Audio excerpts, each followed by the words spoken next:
The envelope split open between my fingers with a sharp, brittle sound, like something breaking for good. At the bottom of the page was my father's signature, written in the same fountain pen he once used to sign my acceptance letter years ago. Back then it meant pride. Today, it meant something else entirely. The chandelier above us cast a soft glow across the table, catching the sparkle of my mother's diamond bracelet as she leaned back in her chair, looking completely satisfied. Across from me, my sister Olivia subtly adjusted her phone beneath the table, but not subtly enough. I saw the small red recording light still on. "We think this is best for everyone," my mother said, her voice coated in a kind of rehearsed kindness that felt anything but real. A clean break. I looked down at the document in my hands. Beneath all the cold legal language were 3 signatures lined up neatly. My father's bold and commanding, my mother's elegant and controlled, and Olivia's quick, careless scrawl. The air conditioning vent above me blew cold air directly onto my skin, raising goosebumps along my arms. Around us, the soft hum of the restaurant faded into the background as the sound of my own heartbeat filled my ears. I watched my hands carefully. They didn't shake. Not even a little. I folded the paper once, then again, then into quarters. "Is there anything you'd like to say?" my father asked, glancing at his watch with the same detached impatience he'd shown my entire life. Before I could answer, a waiter approached the table, smiling as he held up a bottle of champagne. "To celebrate the graduate," he said cheerfully, completely unaware of what was actually happening. My family's attention snapped back to me. They were waiting, for tears, for anger, for a scene, for something they could capture and replay. Instead, I slipped the folded letter into my blazer pocket and reached for my own envelope. "My name is Rebecca. I'm 22 years old, and I'm a data scientist. And this is the story of how their silence became my loudest statement." The Bennett family name carried weight, 3 generations of success in investment banking. Our home sat on Chicago's lakefront and had been featured in magazines. Buildings, scholarships, entire wings of hospitals carried our name. When people whispered about old money, they were talking about families like mine. I was supposed to follow the path. Wharton for undergrad, Harvard for business school, then straight into the family firm. But somewhere along the way, I fell in love with something else: algorithms, systems, efficiency. I stopped seeing numbers as money and started seeing them as patterns. By my second year, I changed my major from finance to data science. That was the first crack. I still remember trying to explain it to my father. "Numbers are still numbers," I said. "I'm just using them differently." He didn't even look up from his papers. Family tradition isn't a math problem you can optimize. That conversation changed everything. After that, they stopped asking about my classes. Invitations to dinner became rare. Eventually, even family events felt optional. "We understand if you're too busy," my mother would text. But I understood what that really meant. Olivia became their messenger. She'd call now and then, always careful with her words. "Dad mentioned there's still a position for you," she told me once. "If you want it." "I'm building something of my own," I replied. She sighed. Different isn't always better. I'd learned how to translate that. Different meant wrong. Different meant disappointing. And I was becoming both.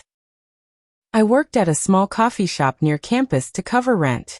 The constant sound of the espresso machine, the chatter of customers, it became the backdrop of my life. A far cry from the quiet, controlled world I grew up in. In between shifts, I worked on a project.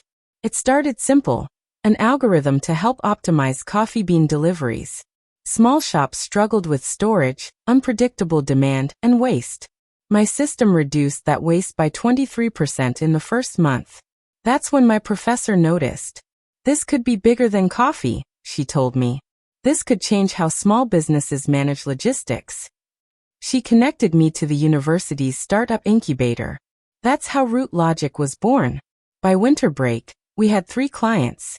By spring, we had funding and a small team, Zach on design, Kayla handling clients, and me building the core system. I didn't tell my family.